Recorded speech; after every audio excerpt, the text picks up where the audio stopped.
අයිබෝවන් කොහොමද ඔයාලට ඔන්න අදත් ආදරයෙන් පිළිගන්නවා මගේ YouTube channel එකට. අපි හැමෝම තෝසෙ කන්න ආසයිනේ. තෝසෙ කන්න ආස වුණාට බඩිරිඟු වලින් හදපු තෝසෙ එකක් ඔයාලා රස බලලා තියෙනවද? අද මගේ කුස්සියේ ඇදුණු මේ අපූර්ව කෝන් තෝසෙ එක ගැන විස්තරේ තමයි මේ. සෞඛ්‍ය ගැන හිතන අයට, දරුවන්ට රසවත් යමක් දෙන්න හිතන අයටත් මේක හොඳ විසඳුමක්. මේ බඩිරිඟු තෝසේ ලේසියෙන් ඉක්මනින්ම හදාගන්න පුළුවන්. ඔයාලට උදේ කෑම විදියට ෂණිකව හිතලා හදන්න පුළුවන් කෑමක් තමයි මේ කෝන් තෝසේ. ඉතින් හැමදාම කන සාමාන්‍ය තෝසේ වෙනුවට අද මම හිතුවා මේ පෝෂණයෙන් සපිරි වෙනස්ම රසයෙන් යුක්ත බඩිරිඟු තෝසේ එක හදන හැටි ඔයාලට කියලා දෙන්න.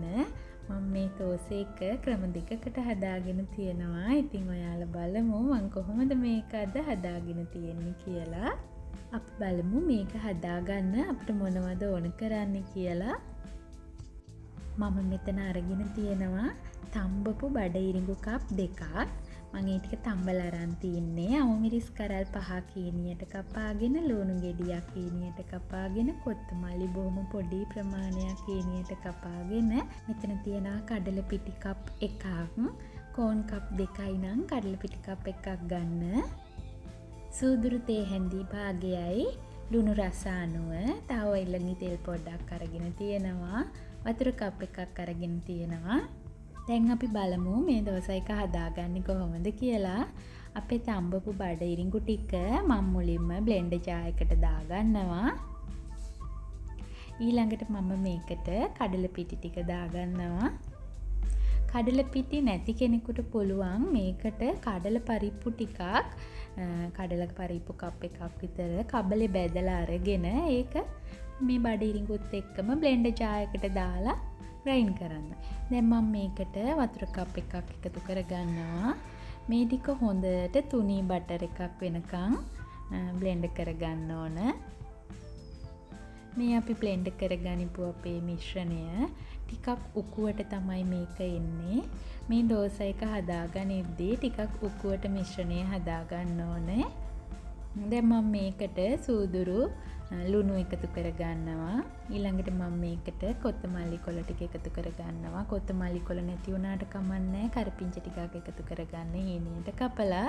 දැන් මම මේකට ලුණු ටික එකතු කරගන්නවා. ලුණු නම් ගොඩක් හීනියට කපන්න. අමු මිරිස් ටිකත් එකතු කරගන්නවා.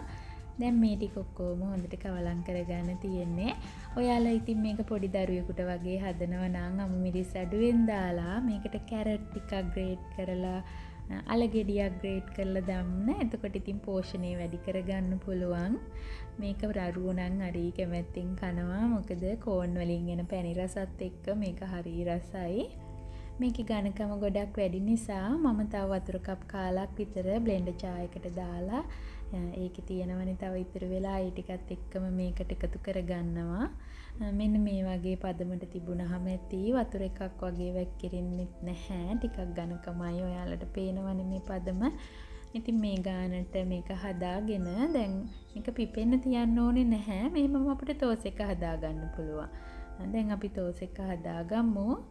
පෑන් එක ලිපේ තියලා රත් වුණාම යන්තම් මම මේකට තෝසෙ පිටි එක දාගෙන මේ විදියට තෝසෙ එක තුනී කරගන්නවා.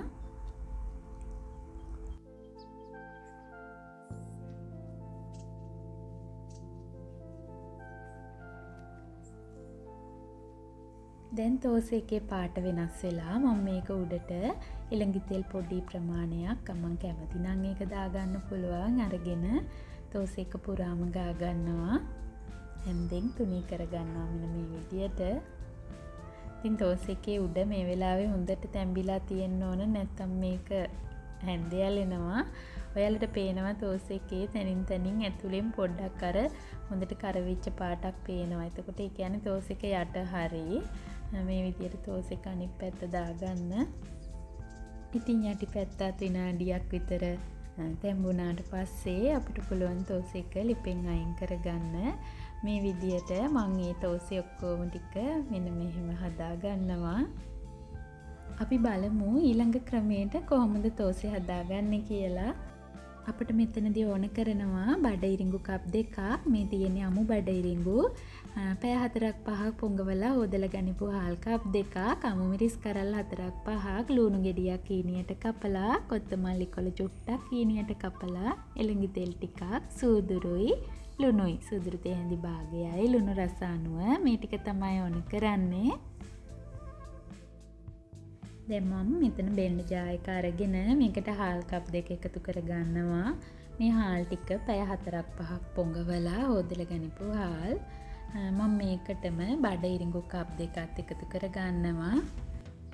බ්ලෙන්ඩ් එකට ටිකක් වැඩි වගේ මම දෙසරකට බ්ලෙන්ඩ් කරගත්තේ. මෙන්න මේ විදියට ගොඩාක් තුනියට හොඳට බ්ලෙන්ඩ් වෙනකම් බ්ලෙන්ඩ් කරගෙන හාල් ඇට තියෙද්දි ගන්නේ නැතුව කෑලි තියෙද්දි මේක හොඳට බ්ලෙන්ඩ් කරගන්න. මේ විදියට මම ඔක්කොම ටික බ්ලෙන්ඩ් කරගත්තා. දැන් මම මේකට ලුණු ටිකයි, අමු මිරිස් කරල් 5ක් විතරයි, කොත්තමල්ලි කොළ ටිකයි, සූදුරුයි, ලුණුයි එකතු කරගන්නවා. මේ ටික ඔක්කොම හොඳට කවලම් කරගන්න. මේ බැටර් එක කලින් බැටර් එකට වඩා ටිකක් තුනියට ගන්න. මොකද අපි මේ තෝසෙ එක ටිකක් ක්‍රිස්පි ගතියට ගන්න.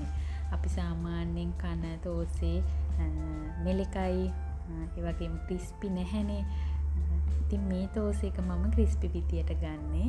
දැන් මම පෑන් එක ලිපේ තියලා මේ විදියට හැඳි 2ක් විතර දාගන්නවා. මොකද මේ තෝසෙ එක ලොකුවට තුනියටම හදන නිසා.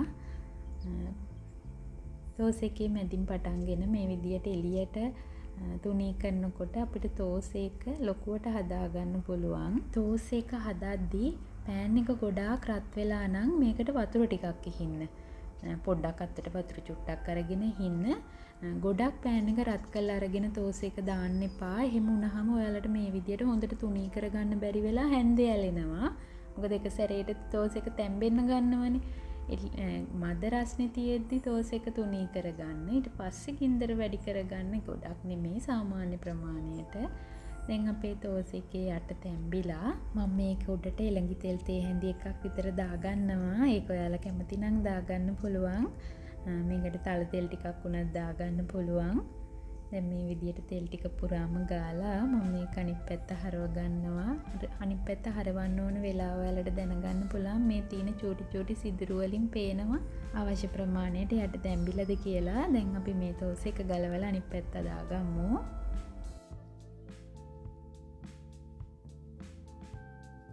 අපි බලමු තෝසෙ එකේ අනිත් පැත්තත් ගානට හැදිලාද කියලා. මෙන්න මේ වගේ ප්‍රමාණයට කරුණාම ඇති. දැන් මම මේක නවා ගන්නවා. මේක කැඩෙන්නේ නැහැ. ක්‍රිස්පි ගතියට තිබුණට ඇත්තටම මේ තෝසෙ එක අර මිලක නෑ, ක්‍රිස්පි හරි රසයි.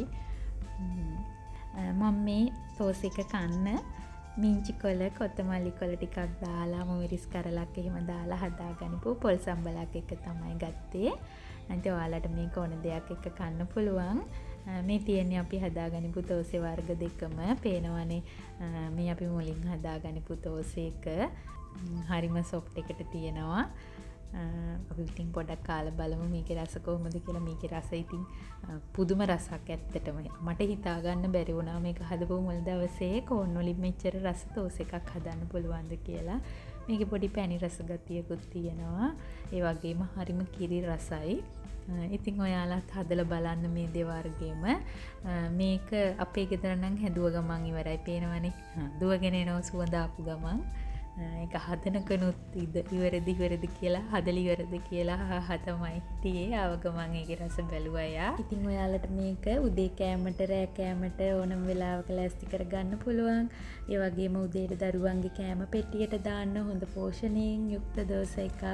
ඉතින් ඔයාලත් මේක හදලා බලන්න. හදලා බලලා රස කොහොමද කියලා මටත් කියන්න.